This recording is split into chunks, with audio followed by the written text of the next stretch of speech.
I'm so glad that you're here. Today we're going to be talking about what frizzy locks really mean. I know a lot of us have a frizz. A lot of us have concerns about what's going on with all the frizz. Why is it there? What should we do about it? Can we avoid it? All the things. And so tonight we're going to have a conversation about it. I don't want to just talk at you. I want you to be a part of the conversation. So if you are presently here with me, check in, let me know where you are, how long you've had your locks, because frizz is definitely a part of the process. And for some of us, more than others, frizz, yes, it can drive you crazy, make you feel like, what is happening? What's going on? For those of you that may be new here, my name is Jocelyn Renee. You can think of me as your digital loctician. I strive to show up here on YouTube, on Facebook, on Instagram, at least once a week to just help you navigate this journey. Ty says, I love the frizz. Yes, and that is one of the things, well, that's one of the lessons with locks. You do have to grow to love the frizz. So if you are here, I just want to be clear. I don't want to waste your time. If you are here to hear something other than embrace the frizz, I'm not, this is not the space. I am first and foremost going to tell you to love your frizz.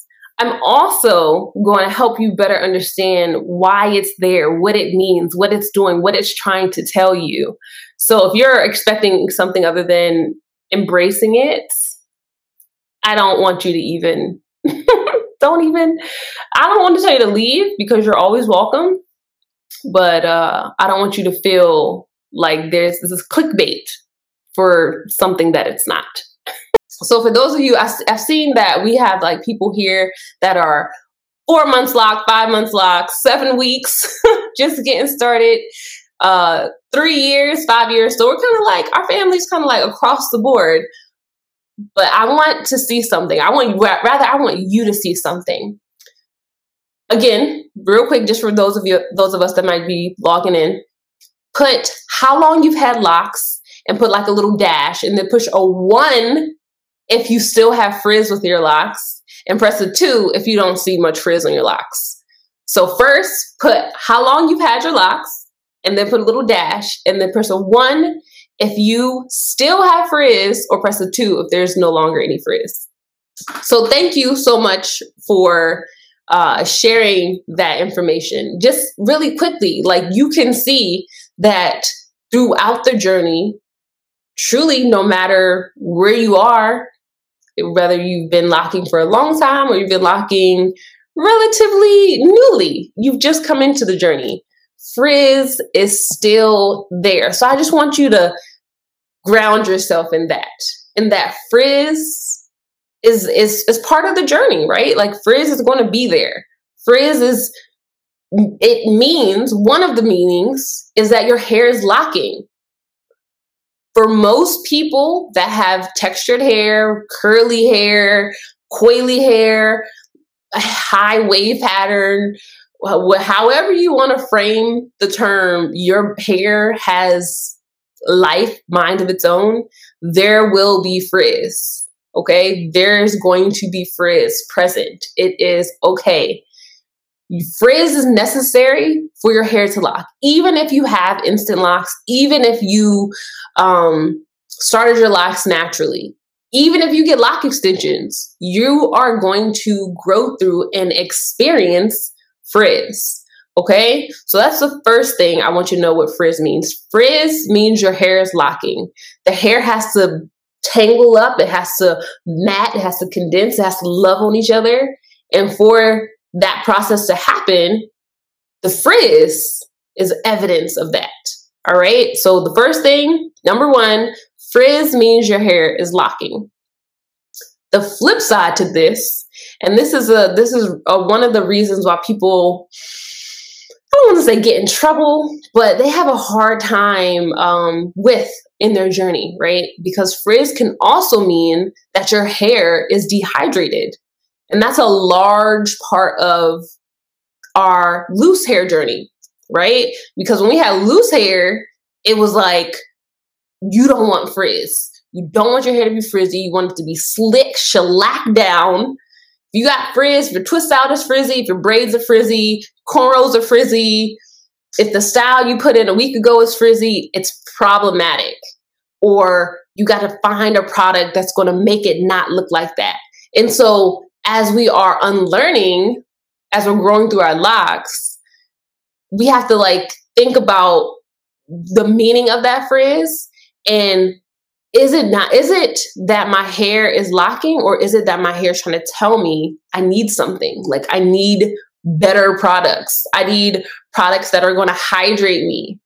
But let's talk a little bit about this dehydration situation here. Okay. With dehydrated hair, it will tend to frizz because it's seeking moisture. It's like, okay, I'm not getting it right now, and I'm like smooth and closed. So let me like open up. Maybe some moisture will come inside of me here. So the frizz happens, and it's almost like your hair tries to speak with you. But we've been so conditioned. I feel like I've talked about this many a times and many of lives, that, and by lives, I mean live broadcasts, and probably my past life too, because it just flows through me. But with our hair, so often we think butters, oils, creams. We need these things to smooth our hair so that it looks healthy. It looks like what the outside world, media, pictures, magazines would have you believing healthy hair looks like. And so we slather our hair with all these oils, we put all these butters in our hair. It does look shiny, I'll give it that. But is your hair hydrated?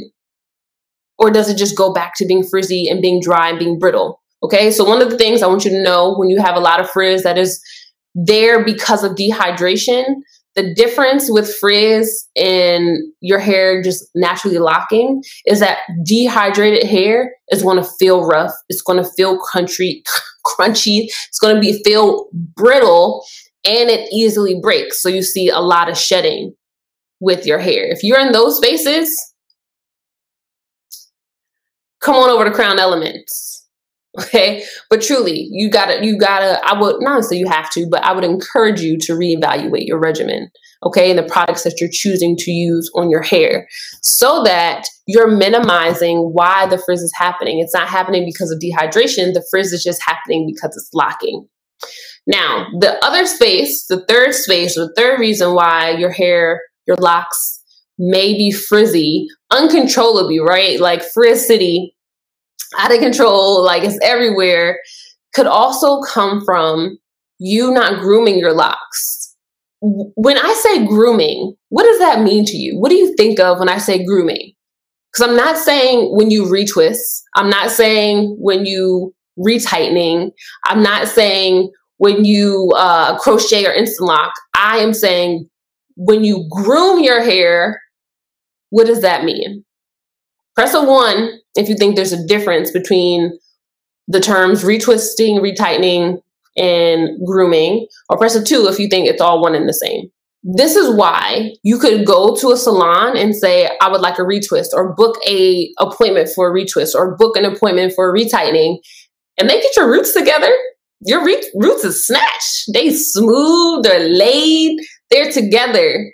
But then the length of your hair, it's untouched, it's still very frizzy, it's still very wild. Your locks may have buckles or loops or bunching in the length of them, but you got to retwist, but you got to retightening. Someone that is grooming the hair is caring for the entire length of the hair. And grooming also includes cultivating it, shaping it, giving it direction. Not everybody gives direction to the hair. They just try to control that root, and they're just like, okay, bye. And that is one right way. But for me, if I'm going someplace, if I'm paying some money, I would like my hair done and groomed. Okay, I want it to be fully taken care of. But that is not everyone's idea of hair care or of grooming. So it's really important, if you are wanting to have your locks be manicured or compacted or consistent from the root to the ends, that you are, in addition to what you do to your roots, you are grooming the length. Okay? So if you are not grooming the length, like you just retwist the root or you just interlock the root and you don't do anything with the shaft, you're not consistently giving that direction, there will be frizz, because where else is the hair going to grow? Because remember, the locks are made of the hair tangling. So if you're not giving any type of direction or compacting it, shaping it, the hair is just, hey y'all, I'm out here frizzy, I'm out here just being me. And there's nothing wrong with that. It's nothing wrong with that. But I find a lot of times people want the hair to be neat and compact and smooth as much as it can be with their locks, and then they're not touching it. So think about that. It's one thing to consider when we're thinking about why the hair is frizzy, because you haven't done nothing wrong. I want to be very clear. There's nothing wrong with frizzy hair and frizzy locks, okay? We talked about it gives it volume, it gives it texture, it gives it personality. It is the reason why the locks are existing, because of the frizz. So there's nothing wrong with it, okay? The next level to it is that people have preferences and goals, or like an ideal picture of what they want for their hair or their locks. And when they're not reaching it, they feel like, I did something wrong. The person's doing my hair wrong. I'm wrong. My hair's wrong. And you hear things like, oh, your hair's too good to lock, or why would you lock your hair? Or your hair doesn't look right with locks. You hear all these negative things. You start internalizing them. But no, that's not the case. Okay? It's not the case at all. It's preference, it's technique, it's intention, and it's understanding. All right? So it's never too late to get it in control. How you get it in control is going to depend on the age. And it also depends on your curl pattern. Because I see some people in here saying, okay, I have really soft, loose, wavy hair. Like the frizz it's there. Yes. For those of us, like I have very soft, hence why my name used to be Curly New Growth. My hair is very curly, it's very wavy, it's very loose. For people that have similar curl patterns to me, the frizz forever exists. Because I didn't even put this in my notes, but I think it's something very important to note. I'm gonna pull out this lock here. Again, I've had my locks for 5 years. The hair here, and I'm gonna get closer. See, minimal frizz. But you come up here and it's like all the frizz up here, and you get closer to the roots and it's just like a little afro. You can kind of see, I got a filter on Instagram, so you probably can't see. This hair is 5 years old. This hair is probably like 3 years old. This is like 2, this is like 1. So this is like baby locks, teenage locks, adult locks. You're constantly growing through that locking process. So even though your ends, you may see less frizz, a lot of times people are like, oh, but my roots is so much frizz. Like, what did I do wrong? What's happening? Like, why is it so frizzy here, but it's not frizzy down here? This hair is older. It's more compact. You've groomed it much more than you've groomed this hair. This hair is still new. These are still babies. This still needs to be trained. This hair has not. It's not coming out of line. It's obedient, right? So keep that in mind as you're going through your locks. Your hair is growing. It's getting longer. This is the oldest hair. This is the newest hair. If you have frizz when you first started, you're going to have frizz when these hairs first start until it grows out. Okay? So it's a process. So that was my like definitions of frizz. In case you missed it. Number 1, frizz means your hair is locking.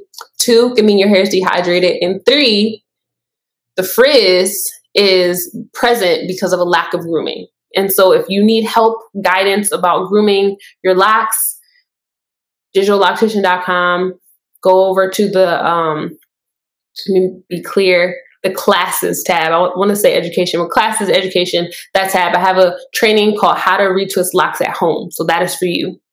Thank you so much for your presence. Thank you so much for your time. If this video helped you in any way, like the video, share it with a friend. I truly appreciate all of your support, and I will talk to you again soon. Peace.